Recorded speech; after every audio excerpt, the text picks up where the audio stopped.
A morte de Clodovil Hernandes ainda levanta vários questionamentos. O que realmente aconteceu nos seus últimos dias de vida? Teria algo encoberto? Acontece que há detalhes que não batem, detalhes que foram ignorados e segredos que podem ter ficado para trás. Prepare-se para mergulhar em um mistério cheio de reviravoltas e teorias surpreendentes. Afinal, a verdade sobre Clodovil foi realmente revelada?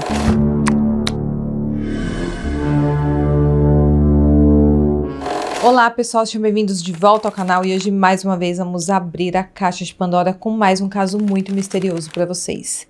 E pessoal, para deixar essa investigação ainda mais completa do jeito que vocês gostam, com todos os detalhes, eu usei de fonte de pesquisa o documentário da BP Select.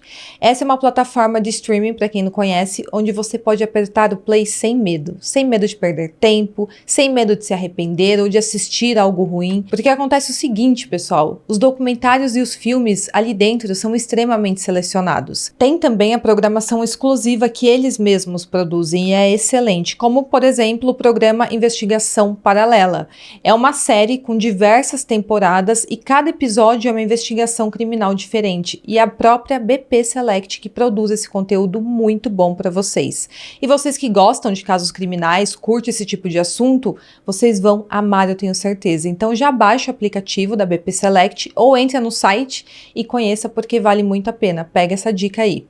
E por falar aqui em filmes, você já parou para pensar o impacto que o Oscar tem sobre você? Querendo ou não, ele influencia a forma como escolhemos e assistimos filmes. Porém, na verdade, o que me interessa mesmo é o que está debaixo do tapete vermelho. Porque o que tem ali vai muito além do glamour e dos vestidos luxuosos que vemos em Hollywood. Pessoal, para quem também se interessa pelo assunto, no dia 27 de fevereiro, às 8 horas da noite, a BP Select te convida para um evento exclusivo e gratuito, Debaixo do Tapete Vermelho, onde será abordado tudo sobre Hollywood. E para participar, clique no link que estará aqui no box de informações e cadastre-se. E antes de você continuar ouvindo essa história, não se esqueçam de curtir o vídeo, de se inscrever no meu canal e bora pro caso de hoje.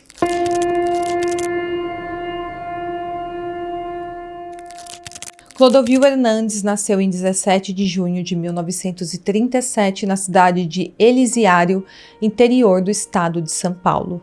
No ano do seu nascimento, a localidade era ainda um distrito do município de Catanduva e o distrito mesmo de Elisiário só seria elevado à categoria de município em 30 de dezembro de 1991, muitos anos depois. Agora, quanto ao Clodovil, ainda pequeno, ele foi adotado informalmente, sem um processo legal de adoção, por um casal de imigrantes espanhóis, que seria o comerciante Domingo Hernandes, natural de Múrcia, e sua esposa Isabel Sanches. E ele nunca teve qualquer contato com seus pais biológicos. E ele só foi registrado no ofício de registro civil em março de 1952, no município de Floreal, quando ele já tinha ali cerca de 14 anos. E ele foi registrado com o nome, na verdade, de Clodovil Hernandes, devido ao sotaque típico do interior de São Paulo que seu pai carregava, e posteriormente que ele passou a usar, na verdade, Clodovil. Segundo Clodovil, a sua mãe adotiva a princípio o rejeitou, porque ela havia sofrido ali um aborto espontâneo e tinha ficado estéril, mas mesmo assim ela não quis o Clodovil quando ele chegou na casa dela, porque segundo as palavras dele, ela não queria aquela coisa feia que ele era quando era pequeno. E com isso, Clodovil primeiro foi deixado com a avó adotiva, que também era espanhola. Porém, com o tempo, a Isabel aprendeu a amá-lo e acabou aceitando como filho. Quando Clodovil ainda era pequeno, a família vendeu a sua parte de uma fazenda e se mudou para Catanduva, residindo nessa cidade por 2 anos até se transferir para Floreal, onde o Domingo inaugurou uma loja de tecidos. E o negócio da família foi o primeiro contato do Clodovil com a moda. Ele, escondido do pai, costumava dar palpites de vestuário para sua mãe, para suas tias e primas. Então, desde criança, ele já começou a ter interesse pela moda. É algo como se já tivesse nascido com ele. Ele também costumava desenhar croquis em cartolina em seu tempo livre. E ele disse mais tarde que jamais sofreu qualquer influência para isso. Ele praticamente aprendeu sozinho. E ele também falou que seus desenhos sempre foram de boa qualidade. Apesar de eles terem poucos recursos financeiros, terceiros, os pais do Clodovil não pouparam esforços para que o filho fosse um menino bem educado. O Domingo dizia ao filho que a única herança que ele deixaria seria o estudo, algo que jamais o Clodovil poderia perder. Assim, eles matricularam o filho no Colégio Dom Bosco, um colégio interno católico em Monte Aprazível, a 49 quilômetros de Floreal, e posteriormente em sua vida, o Clodovil confessou que havia sido abusado por um padre nesse colégio interno. Mas ele falou também que isso não mudou em nada sua visão a respeito do colégio, da igreja ou da religião em si. Agora, voltando aqui à carreira do Clodovil, logo ele começou a se encantar pelo mundo da moda, de alguma forma. E ele descobriu que desenhar vestidos poderia sim ser uma profissão. Ele nem sabia que existia essa profissão e ele já sabia desenhar. E isso aconteceu enquanto ele ainda estava no colégio interno. Acontece que seus cadernos viviam rabiscados com desenhos de vestidos. E por isso ele acabou até recebendo um apelido de um professor que era padre. Ele chamava o Clodovil com o nome de um costureiro francês muito famoso da época. Em meados de 1948 ou 1949, quando o Clodovil estava ali com 11 anos, ele descobriu finalmente que ele era uma criança adotada. Isso quando uma tia revelou esse segredo para ele. Mas a verdade é que a adoção nunca foi um problema para o Clodovil. E seus pais nunca souberam que ele sabia sobre isso. Ele falava que sempre amou muito sua mãe, que era uma mulher com muita energia, muito vaidosa. E ele dizia que ela era a única mulher que ele amou em sua vida. Agora, quanto ao relacionamento com o pai, era um tanto quanto problemático. Vocês já devem imaginar o porquê. O Clodovil recebia duras críticas por causa do seu jeito delicado de ser. E também por gostar de desenhar. Seu pai não aceitava muito bem isso. Além disso, aos 13 anos, o Clodovil afirmou ter visto o seu pai tendo relações íntimas com outro homem, um cunhado que era casado com a irmã de Domingo. Eles trabalhavam juntos, esses dois homens, como sócios em Floreal, e apesar do Clodovil ter presenciado essa cena, ele disse que nunca tocou no assunto com o pai, e que seu pai morreu sem saber que ele havia visto tudo aquilo. Anos mais tarde, Clodovil disse o seguinte sobre isso, abre aspas, "Devo o norte da minha vida ao meu pai, apesar de eu nunca ter gostado muito dele. Digo isso porque a primeira vez que vi um homem com outro foi o meu pai. Eu tinha 13 anos e nunca o desrespeitei por isso." Fecha aspas. Quando estava ali com 15 anos de idade, o Clodovil foi questionado pelo pai se ele era homossexual e ele não chegou a responder a essa pergunta. E o seu pai era um homem muito duro, um homem antigo da época. Tanto que o Clodovil, que sempre teve a personalidade muito forte, tinha sempre uma resposta na ponta da língua, certa vez respondeu ao seu pai de maneira atravessada, e na mesma hora ele levou um tapa na orelha. Esse tapa deixou Clodovil com problema na sua audição durante algum tempo. Mesmo assim, ele guardava momentos felizes com seu pai, por exemplo, quando seu pai o ensinou a cozinhar, porque sua mãe não era uma mulher que sabia ficar muito na cozinha, ela não tinha o dom culinário. Então quem ensinou Clodovil a cozinhar foi o seu pai. E essa era uma boa memória que ele tinha dele. Aos 16 anos, o Clodovil estava morando já em São Paulo e ele estudava no grupo escolar Dom Pedro II, na Barra Funda, e seu pai, nessa época, enviava a ele uma mesada mensalmente para que o Clodovil se mantivesse aqui na cidade. No último ano desse colégio, ele estava pensando em cursar filosofia na USP, porém o seu pai queria que ele estudasse medicina. Porém, pessoal, uma colega de classe do Clodovil perguntou por que ele não desenhava vestidos para lojas. Depois disso, é como se virasse uma chave na cabeça do Clodovil. Ele descobriu que poderia sim ganhar dinheiro com seu hobby, que era desenhar. Ele então pegou uma página do seu caderno e desenhou 11 vestidos. Porém, segundo ele, a loja onde ele tentou vender esses croquis comprou apenas um desenho e copiou o restante. Apesar disso, ele ganhou com esse desenho quase metade da mesada que o pai mandava para ele morar em São Paulo. Então ele viu que era algo muito bom financeiramente falando. Em outubro de 1954, por volta dos seus 17 anos, já de volta à sua cidade natal de Floreal, no interior de São Paulo, Clodovil se inscreveu sem muita expectativa em um concurso de desenho de roupa na revista Radiolândia, que não existe mais hoje em dia. Esse era um concurso organizado pela cantora Marlene em sua coluna chamada Recados de Marlene, e o foco era eleger o melhor traje criado especialmente para ela. E no fim, o Clodovil acabou vencendo esse concurso, com bastante elogios. O seu desenho e a descrição detalhada do vestido foram publicadas na edição 26 da revista, e essa revista circulava por todo o país, então já foi uma ótima propaganda para ele. Mais tarde, em uma entrevista que ele deu a uma jornalista, ele declarou que essa experiência foi uma grande emoção para ele, porque foi ali que ele encontrou de fato a sua profissão. Foi ali que ele decidiu que essa seria a profissão da sua vida. Por volta ali de 1955, seu pai indagou novamente Clodovil no jantar em casa ao lado da mãe dele, da Isabel, se era verdade que ele era gay. E o Clodovil respondeu o seguinte, abre aspas, verdade ou não, o meu afeto por você não muda nada. Agora, se o seu afeto por mim mudar, o problema é seu, fecha aspas. Uma resposta digna do Clodovil. Por volta do ano de 56, a família se mudou para Mandaguari, no norte do Paraná, e nessa época ele trabalhava como professor de desenho no Colégio Vera Cruz. Mas ao mesmo tempo, ele alcançou muito sucesso desenhando vestidos para moças e senhoras da sociedade de Mandaguari e de Londrina. E ele foi ficando cada vez mais conhecido, e aí ele também começou a organizar desfiles que aconteciam no salão do aeroporto da cidade.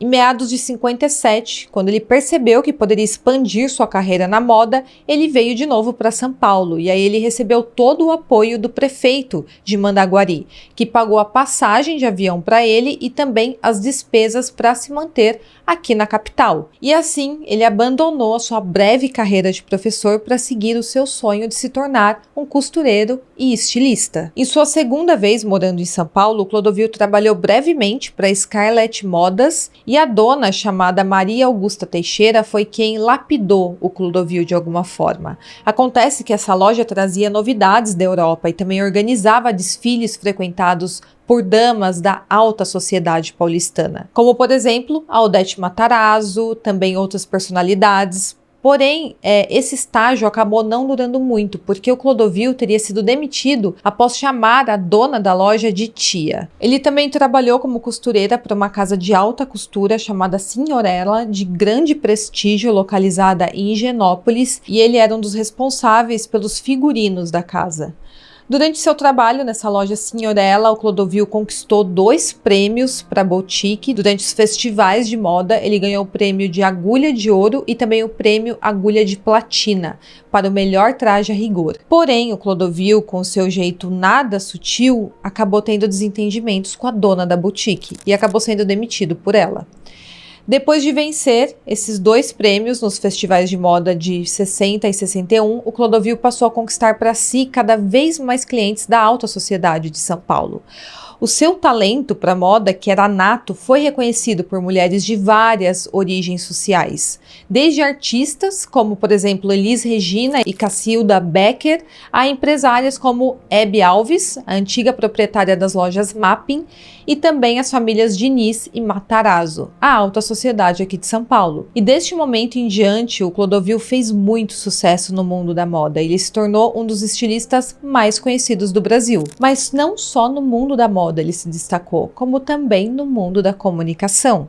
O Clodovil tinha várias sacadas, ele era um comunicador nato e seu jeito afiado chamou a atenção de televisões e rádios. No final da década de 60, ele trabalhou para a Rádio Jovem Pan, onde ele dava conselhos de moda feminina durante poucos minutos em um quadro chamado Clodovil, o Divino. Apesar de ser bem breve por conta da censura da época, a participação do Clodovil no programa matinal atraía milhares de ouvintes e serviu como uma experiência muito importante para ele antes de começar a participar e trabalhar efetivamente na televisão, que foi nas décadas de 70 e 80. Em setembro de 68, Clodovil teria criticado ao vivo nesse programa de rádio as roupas que a Yolanda Costa e Silva estava usando. Essa era a esposa do então presidente general Costa e Silva, e ele criticou a roupa que ela usou na ocasião da visita oficial da primeira-ministra indiana Indira Gandhi, e por isso ele acabou sendo demitido da rádio.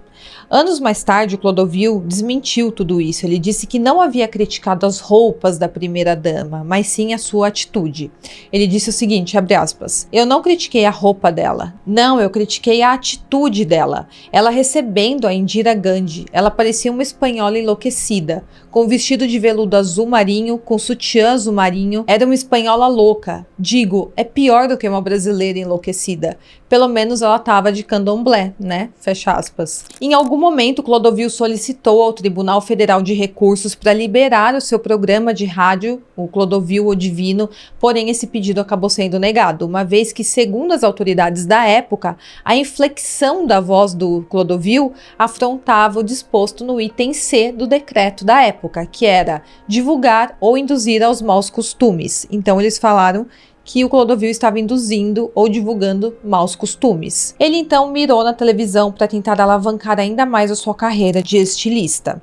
Ele participou do programa do Chacrinha como jurado, porém em maio de 72 ele acabou proibido de aparecer na televisão pelo governo, ao lado de Denner e de Clovis Bornai, sendo classificados pela imprensa como os 3 indesejáveis pela censura da época, e o apresentador Chacrinha saiu em defesa do Clodovil, dizendo que ele estava sendo terrivelmente injustiçado. O Chacrinha falou que ele nunca teve nenhum comportamento inconveniente no programa. Mais tarde, em entrevista ao Antônio Abujanra no programa Provocações, o Clodovil disse o seguinte, bem irônico: há coisas duras melhores do que a ditadura.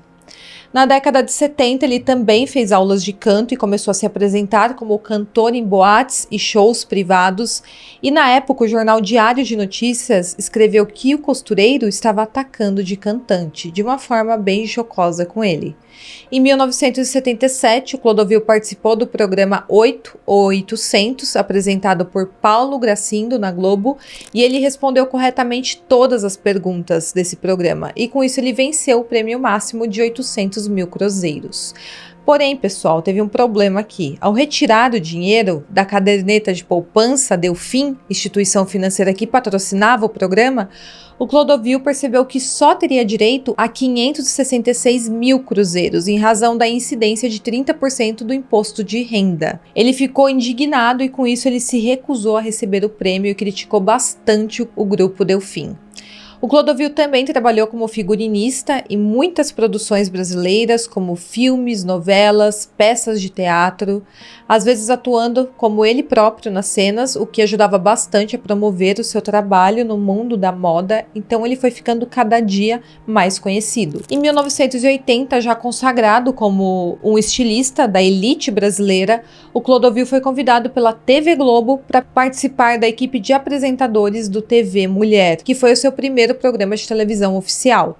Os seus colegas eram Marília Gabriela, Ney Gonçalves Dias, Zênia Bir e Marta Suplicy. Esse programa era matinal e era voltado ali para o público feminino. No TV Mulher, o Clodovil costumava ler cartas de mulheres que queriam dicas e sugestões de vestuário, e ele também desenhava ao vivo os modelos, desde vestidos de festas até roupas adequadas para o trabalho, e em 1982 o Clodovil acabou demitido do TV Mulher. Isso após discutir ao vivo com a Marília Gabriela, que era a âncora do programa. De acordo com a Marília Gabriela, o Clodovil queria ser o dono do programa. E após ela ter sido chamada para um especial chamado Marília Mulher Gabriela, no qual ela cantava, o Clodovil ficou com muita raiva e passou a provocá-la de forma constante ali nos bastidores do programa. Inclusive, ele envolvia nessas situações toda a equipe de produção. Conforme o Ney Gonçalves Dias, ele disse que quando fora do ar, os dois não se dirigiam um para o outro, que eles eram inimigos mortais. Após ser demitido da Rede Globo, Clodovil migrou para a Rede Bandeirantes, onde ganhou em 1983 um programa com seu nome, Clodovil. Ainda no mesmo ano, ele entrou para a Rede Manchete, onde foi contratado para apresentar 2 programas, o Manchete Shopping Show e o Clô para os íntimos. Em 1988, Clodovil foi demitido pelo dono da Manchete após ter chamado a então Assembleia Constituinte de prostituinte. Segundo Clodovil, Ulisses Guimarães ligou indignado para a TV Manchete e disse para tirá-lo do ar imediatamente. Com isso, o Clodovil ficou quase 4 anos ausente da televisão e ele só foi readmitido pela emissora em 1992. E então ele passou a apresentar um programa noturno chamado Clodovil Abre o Jogo. Em 1993, com a crise enfrentada pela Manchete, o Clodovil mudou para outra rede de televisão, a CNT, Central Nacional de Televisão, que continuou transmitindo Clodovil Abre o Jogo. Essa emissora lançou o Clodovil em 2 programas ali da grade que tiveram pouca duração, que foram o Clodovil em Noite de Gala, gravado ao vivo dentro do Teatro do Ópera de Arame, em Curitiba, e o programa Retratos. Porém, o Clodovil teve desentendimentos financeiros com a emissora, ele processou a emissora enquanto ainda era contratado por causa de salários atrasados e, diante disso, ele foi demitido em 94. E a justificativa era que ele desrespeitou a hierarquia e também os assuntos internos da emissora. Além de se desentender constantemente com a equipe de trabalho e também ofender publicamente o presidente da empresa, em 1996 ele voltou para a CNT e depois ele foi novamente para Bandeirantes. Mas, após brigas envolvendo Adriane Galisteu, seu programa também foi encerrado e o Clodovil acabou sendo demitido da Band, o que levou o apresentador a processar a emissora por quebra de contrato. Em março de 1999, ele apresentou novamente o Clodovil na Rede Mulher, porém esse novo programa ficou menos de 1 mês no ar, que foi o mais curto de todos os programas na carreira do Clodovil. E ele atribuiu sua demissão à compra da emissora pela Igreja Universal. Então parece que todas as emissoras queriam trabalhar com o Clodovil, porém quando colocava ele ali no estúdio, ele era uma bomba relógio. Não dava para trabalhar com ele arrumava briga com todo mundo. Depois o Clodovil concordou em co-apresentar o programa Mulheres na TV Gazeta ao lado de Cristina Rocha e alguns meses após a estreia, a parceria entre os dois logo terminou. O Clodovil se despediu da Cristina, que saiu do programa, e ele a chamou de Jararaca do Brejo. Ele continuou apresentando o programa até 2002 e em novembro de 2003 o Clodovil estreou na Rede TV com A Casa é Sua, seu penúltimo programa de televisão. Ao longo de 2004, mesmo advertido e aconselhado, o Clodovil criou diversas polêmicas com personalidades e colegas de trabalho, fazendo críticas e provocações ao vivo no programa, então ninguém conseguia deter a língua do Clodovil, e inclusive ele era conhecido por isso. E ele fez ataques verbais contra Luciana Gimenez, que era sua colega na Rede TV, e passou 3 meses fugindo e evitando a equipe do Pânico na TV, que queriam que ele calçasse as sandálias da humildade. Uma espécie aí de troféu para celebridades tidas como muito arrogantes. Ele também ofendeu a então prefeita de São Paulo, que era a Marta Suplicy, e também que era sua ex-colega do programa TV Mulher, o que resultou em um processo judicial por calúnia e difamação.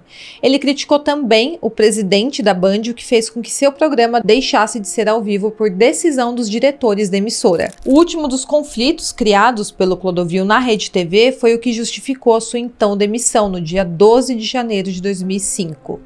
Acontece que o Clodovil afirmou que a Luísa Mel, que havia sido entrevistada pela Playboy, terminaria seus dias como atriz pornô, assim como a Rita Cadillac. Esse episódio acabou indo ao ar, mas sem o trecho polêmico, e 2 dias depois o Clodovil acabou demitido. Ele voltou para a televisão com o programa Por Excelência, na TV JB, e o nome desse programa, que foi o último do Clodovil, fez referência à sua então condição de deputado federal. E ele pediu demissão por causa de problemas de saúde. Então, pessoal, vemos aqui que o Clodovil era uma pessoa de personalidade extremamente forte, que falava tudo o que queria, independente de quem aquilo iria afetar, e por isso ele sofreu inúmeros processos ao longo da sua vida.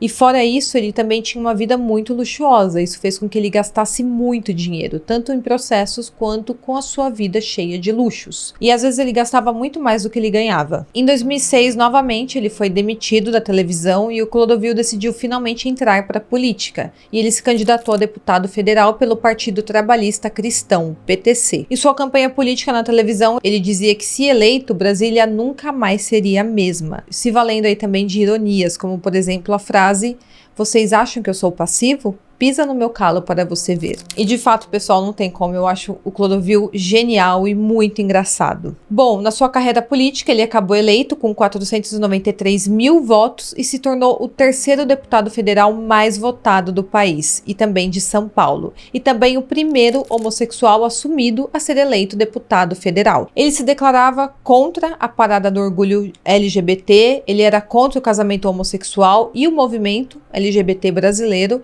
porém ele apresentou um projeto para regulamentar a união civil de pessoas do mesmo sexo. Em 2007, ele se envolveu em uma nova polêmica no Congresso após discutir com a deputada Cida Diogo do PT do Rio de Janeiro. Essa discussão iniciou por conta das declarações do Clodovil de que as mulheres ficaram muito ordinárias, ficaram vulgares, cheias de silicone. E ainda ele falava que as mulheres trabalhavam deitadas e descansavam em pé.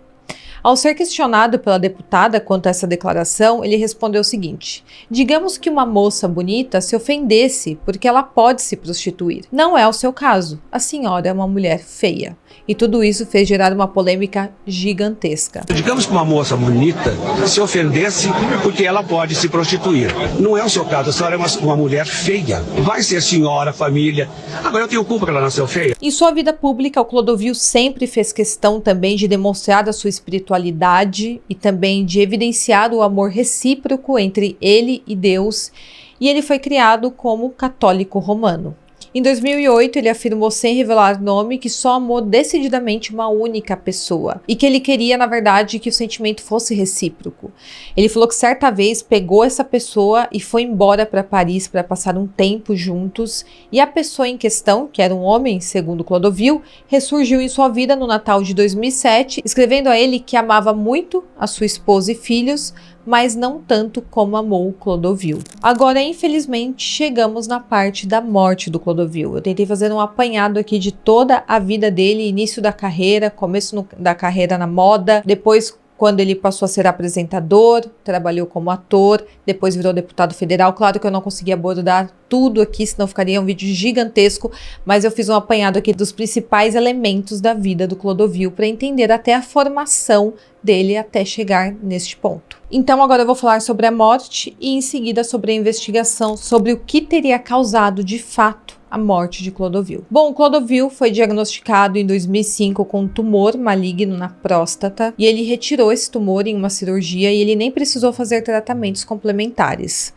Porém, depois disso, ele passou a apresentar um quadro de incontinência urinária. Em 2007, ele sentiu fortes dores no corpo e febre, com princípio de infarto, e depois ele voltou a passar mal na Câmara dos Deputados, quando ele teve um derrame cerebral. Dessa vez, ele ficou com o lado direito do corpo paralisado, porém conseguiu se recuperar. Em agosto de 2008, ele passou por mais uma cirurgia em decorrência das deficiências na próstata, e após a cirurgia, durante a recuperação, ele sofreu uma embolia pulmonar.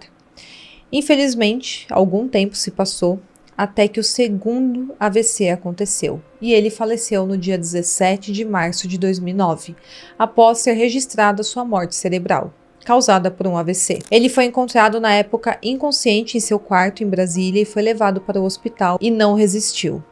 O velório ocorreu no Salão Nobre da Assembleia Legislativa do Estado de São Paulo e o sepultamento teve lugar no dia seguinte à morte no cemitério do Morumbi, na capital de São Paulo. Agora sobre as teorias em volta da morte de Clodovil.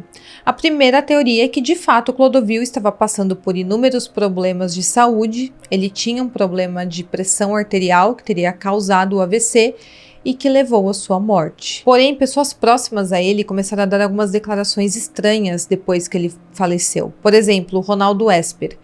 Ele falou que poderia ter acontecido um afundamento craniano na cabeça do Clodovil. Perder a oportunidade de falar o que eu acho que aconteceu com o Clodovil na morte. Essa história de derrame hemorrágico, tudo bem, isso acontece. Eu sei que vai ter médicos aqui falando, não é? E outras pessoas, mas me parece que houve um afundamento craniano. Em outro programa, ele falou o seguinte: você sabe de quem era aquele projeto para redução de número de deputados? E aqui ele estava falando sobre um projeto que o Clodovil havia apresentado ali como deputado federal. Continuando aqui. E por isso ele foi assassinado. Então Ronaldo Esper acreditava que de fato o Clodovil teve a vida tirada. Ele também falou em outras ocasiões que o Clodovil foi vítima de uma emboscada, que um político teria contratado um garoto de programa para tirar a vida do Clodovil. Porém, isso é apenas uma teoria. Conforme eu falei, pessoal, o laudo técnico do Hospital Santa Lúcia de Brasília indicou que a causa da morte do Clodovil foi um acidente vascular cerebral, portanto um AVC. Porém, essa causa foi colocada em dúvida várias vezes pelo próprio Ronaldo Esper. Também foi colocado em dúvida pelo Carlos Minuano, o biógrafo do Clodovil. Ele alega que o Clodovil havia descoberto um caso de corrupção milionária em seu gabinete 4 dias antes de falecer e que ele estava pronto para denunciar todos os envolvidos. O fato teria deixado o Clodovil muito abalado. E, segundo o biógrafo, isso poderia ter contribuído para o aumento da pressão arterial do Clodovil e, em consequência, ter causado o AVC. Agora, tem uma pessoa muito próxima ao Clodovil que acredita na teoria de que realmente ele teve a vida tirada, diretamente, que é a cozinheira dele. Ela não acredita que a morte tenha sido por causas naturais. Ela foi uma das últimas pessoas a falar com o Clodovil e a última conversa que eles tiveram foi no domingo, onde eles decidiram qual seria o prato do jantar a ser realizado na terça-feira, porque ele teria um jantar com o presidente da Câmara da época, que era o Michel Temer. O prato principal seria vitelo e a sobremesa seria marrom glacê. Ela conta que naquele dia um funcionário da Câmara, que era próximo do Clodovil e que ia com frequência na casa dele, apareceu ali na casa por volta das 6 horas da tarde. Ela chegou a fazer café e levar água para os dois no quarto naquele domingo e ali eles ficaram conversando. Depois disso ela teria ido embora, avisado o Clodovil, ter dado tchau. Ela falou que viu o Clodovil deitado e que esse rapaz estava sentado em um sofá perto da cama e estava tudo sob controle. Acontece que na manhã seguinte, por volta das 7 horas da manhã, o marido da cozinheira, que também era funcionário da casa, entrou no quarto do Clodovil ali de manhã para levar a cachorrinha Castanhola para tomar um medicamento, porque ela estava doente nessa época e estava tomando medicamento a cada 12 horas. Ele conta que quando abriu a porta, viu o Clodovil caído no chão. Ele estava nu e também estava com uma marca na testa e parecia que ele também estava vomitado e desacordado. Ela conta que ele estava com hematoma na testa, como se tivesse batido, então ela falou que estava com um galo e a cachorrinha estava escondida embaixo da cama muito assustada. O marido dela até chamou pela cachorra, porém a cachorrinha não quis sair debaixo da cama. Nesse momento, o marido da cozinheira foi até a área de serviço, onde ela estava ali colocando o uniforme para começar a trabalhar e avisou que o Clodovil estava dormindo no chão. Ela achou aquilo super estranho, porque ela nunca tinha visto o Clodovil dormindo no chão, e aí ela foi ver o que estava acontecendo. E ela conta que logo quando entrou no quarto, percebeu que ele não estava deitado, e sim que ele estava caído no chão, e que as coisas no quarto estavam todas fora do lugar. Como, por exemplo, um banquinho que ficava ao lado da cama dele com o telefone, ela conta que estava caído no chão. Ela também conta que perto de uma das mesas de cabeceira estava com uma mancha de sangue perto do pé da mesa. Para Renata, a queda não seria o suficiente para causar aquela marca na testa que ele estava e também os sangramentos que aconteceram. Isso porque a cama dele não era alta e o tapete que tinha logo abaixo era muito fofo. Ela conta então que chamou a emergência quando percebeu que ele estava desacordado e quando chegaram lá, a médica o examinou e identificou a causa como possível traumatismo craniano ou AVC. Ela também falou que tinha marcas de dedos nos braços dele, como se ele tivesse sido arrastado, e ela também alega que viu 2 chamadas feitas no celular do Clodovil para a assessora dele durante a madrugada. Ela também alega que o porteiro que estava de plantão naquela madrugada falou para ela que ouviu um grito durante a noite. Era apenas um grito de dor, um grito muito agudo e que depois ele não ouviu mais nada. E ainda com todas essas questões, nunca houve uma investigação policial sobre a morte do Clodovil e nem foi feita uma autópsia no corpo dele.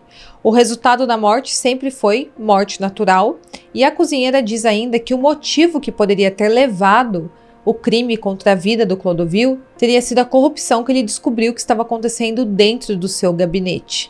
Ela afirmou que o Clodovil descobriu desvios de verbas milionárias dos assessores do seu gabinete e que ele pretendia demitir a todos e fazer uma denúncia daquele esquema no dia seguinte da sua morte. A Renata foi a única que tirou fotos do local um dia após a morte do Clodovil, mostrando que realmente tinha algumas bagunças ali no quarto e também manchas de sangue no carpete. O Ronaldo Esper chegou a cogitar participar de um filme sobre a morte do Clodovil, porém ele alega que quando falou disso em seu canal no YouTube, ele recebeu uma ligação com uma ameaça e ele acabou desistindo. Então, são algumas teorias aqui que tem sobre a morte do Clodovil. A primeira, que é dada como oficial, seria a morte por AVC, uma causa natural. O biógrafo oficial do Clodovil acredita que provocaram um AVC nele quando ele ficou muito nervoso ao descobrir que estava tendo desvios de verbas, ou seja, ele estava sendo roubado. E ele também acredita que mexiam nos medicamentos do Clodovil. Algumas pessoas próximas que tinham acesso à residência podem ter trocado alguns medicamentos e com isso ter causado o AVC. E tem a teoria de que ele teve a vida tirada com uma pancada na cabeça. Até agora não temos uma resposta para todas essas questões, porém que é muito misterioso Tem muitas pontas soltas ainda nesse caso. O Clodovil morreu sem deixar descendentes, ele também não nomeou herdeiros para o seu patrimônio e, em vez disso, ele doou seus bens para a criação de uma fundação que ele idealizou ainda em vida, que seria a Fundação Isabel Hernandes, em homenagem à sua mãe. A ideia era ter uma sede em sua casa em Ubatuba, uma mansão que ele tinha ali em Ubatuba, com um escritório administrativo em uma parte do imóvel e outra parte transformada em um museu, para que as pessoas pudessem conhecer mais sobre a casa que ele viveu por décadas e também os hábitos que ele tinha. Dentro dessa fundação, ele também queria que funcionasse as casas Clô, que abrigaria durante o dia meninas abandonadas e também funcionaria como uma espécie de creche, onde meninas poderiam ficar das 7 da manhã às 5 da tarde para ser capacitadas para o mercado de trabalho. Porém, devido à falta de verbas, problemas com a Casa de Ubatuba, que está construída em uma área protegida de Mata Atlântica, e também uma série de dificuldades enfrentadas pelo seu espólio em andamento, até o momento não foi possível realizar esse sonho que o Clodovil tinha, de criar a fundação beneficente. Essa casa tem ido para leilão e também corre o risco de ser demolida em razão de estar em uma reserva florestal. E quando morreu, o Clodovil deixou também uma herança avaliada em cerca de 3.700.000 reais. Porém, ele também acumulou muitas dívidas durante a sua vida, especialmente dos processos judiciais que ele discutiu ali ao longo dos anos. Então, boa parte do seu patrimônio acabou sendo usado para pagar essas pendências. Bom, pessoal, então esse é o caso de hoje. Deixa aqui nos comentários em qual teoria você acredita mais. Eu vou ler todos os comentários e vou responder todos vocês, então já vamos conversar qual é a teoria mais plausível. Bom, então é isso e até o próximo caso.